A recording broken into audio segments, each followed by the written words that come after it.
Our next chapter is chapter number 12, the wind. अभी तो हम एयर के बारे में पढ़ रहे थे. Now we will turn it into the wind. This is the second version of air.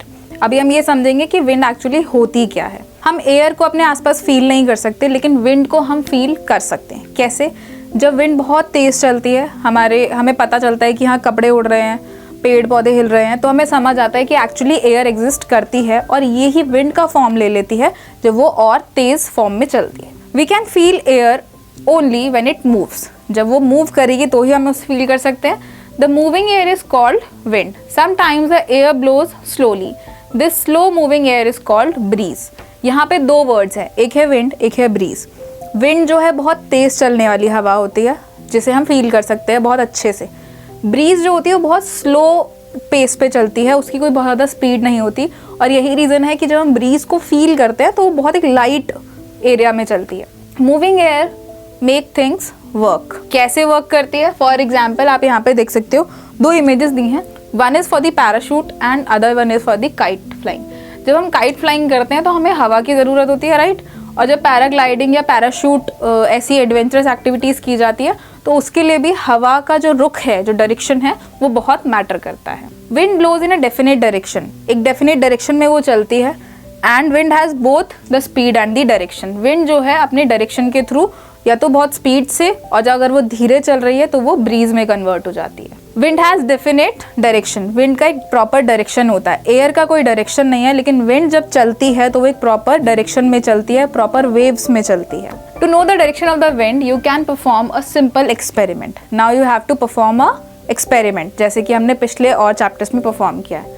Make sure you must have your गाजर hair. Take a handful of sand and raise your hand to the level of your waist. आपको क्या करना है? मिट्टी उठानी है अपनी मुट्ठी में और उसको पकड़ के खड़े हो जाना है. Drop the sand to the ground little by little. आपको उसे ऐसे छोड़ देना है, खुला छोड़ना है, so that it can range out from your hand.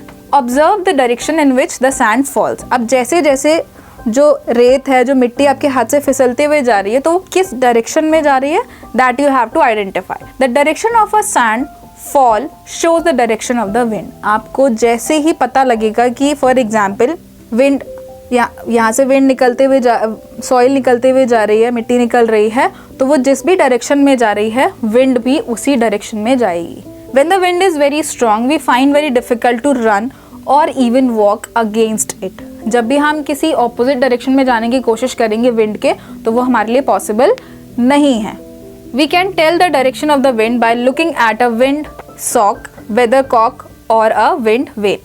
जैसा कि एक विंड मिल होता है, वेदर कॉक होता है, उसके थ्रू हम पता लगा सकते हैं कि विंड किस डायरेक्शन में जा रही है. Now will come up with the next topic which is wind has a speed. Yes, it is. Wind की अपनी एक स्पीड होती है जिससे हम पता लगा सकते हैं कि विंड किस डायरेक्शन में है. स्पेशली डायरेक्शन के लिए हमें समझ आता है. सेकेंडली हम ये भी देख सकते हैं कि विंड बहुत ज़्यादा तेज़ है तो हम उसको अलग अलग नाम से जानते हैं. जैसे अगर स्लो विंड है तो उसको ब्रीज से जानते हैं. Keep some loose papers on a table and switch on a fan at a slow speed. Now this is also an experiment for you. Paper starts moving lightly but they just remain on the table. Now turn the switch of the fan to a fast speed. The paper starts flying. Sometimes air moves gently and sometimes very fast, and this shows that air has speed. आपको ये experiment एक perform करना है. छोटे छोटे chits लेने हैं paper के और एक टेबल पे फैलाने हैं. टेबल पे फैलाने के बाद आपको फ़ैन का स्विच ऑन करना है. पहले शुरुआत करनी है कम लेवल से. फॉर एग्जांपल आपने एक पे फ़ैन चलाया, फ़ैन चला के उसे छोड़ देना है, तो आप एक्सपीरियंस करोगे कि जो पेपर है वो ज़्यादा इधर उधर मूव नहीं करेंगे. That is something we called breeze, क्योंकि वो बहुत हल्की हल्की विंड थी. जैसे ही आपने फ़ैन का स्विच एक अपर लेवल पे फिक्स करते हो आप, तो वो धीरे धीरे बहुत सारे पेपर्स जो आपने छोड़े थे वो इधर उधर फैल जाते हैं. दैट मीन्स हवा की अपनी एक स्पीड है जो आप देख तो नहीं सकते बट आप महसूस कर सकते हो. Now this the next topic which is wind exerts force. Strong wind has a lot of force in it. Very strong winds called storms. जैसा मैंने बताया, जब हम हल्की विंड की बात करते हैं तो breeze, then the wind, then the other. जब वो धीरे धीरे एक्सट्रीम लेवल पे पहुंच गया तो वो स्टॉर्म के फेस में आ गया.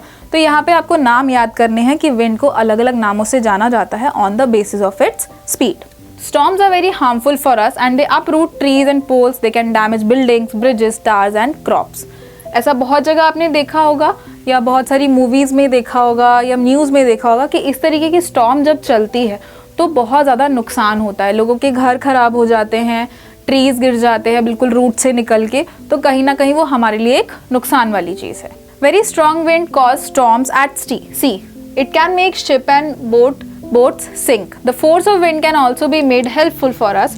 It is used to make the windmill run.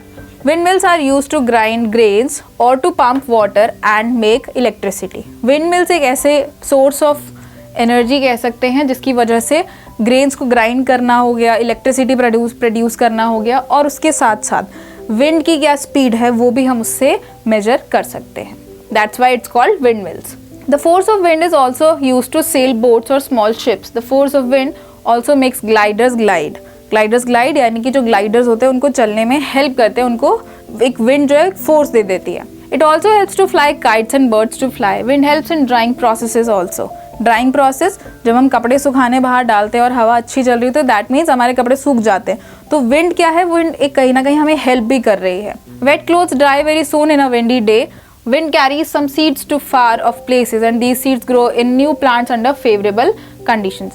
कई बार ऐसा होता है विंड की इतनी तेज़ विंड में बहुत सारे सीड्स भी उड़ के आ जाते हैं जिसकी वजह से वो दूसरे प्लांट्स में ट्रांसफ़र हो जाते हैं और एक नया रूप ले लेते हैं, और ये डिपेंड करता है वहाँ की कंडीशंस पे. अगर वहाँ पे कंडीशन अच्छी है, वेदरिंग कंडीशन कैसी है, वहाँ पे पानी प्रॉपर है, तो वो सीड्स जो हैं ग्रो कर जाते हैं. तो विंड कहीं ना कहीं एक अच्छे फॉर्म में भी आती है इनटू दी ब्रीज फॉर्म, जब वो बहुत स्लो होती है, एक नॉर्मल पेस यानी नॉर्मल स्पीड पे है तो विंड है, और अगर वो बहुत तेज़ चलनी शुरू हो गई that means it converted into the storms. Now let's take a quick recall. Moving air is called wind. जैसा हमने देखा कि विंड को हमने कब नाम दिया है, जब वो हमें मूव होती हुई समझ आ रही है, हमें फील हो रही है. Wind has a definite direction and its speed. ये आपको एक्सपेरिमेंट से समझ आएगा जब भी आप एक्सपेरिमेंट्स परफॉर्म करेंगे. Soft blowing wind is called breeze. Very strong winds with a sufficient force are called storms.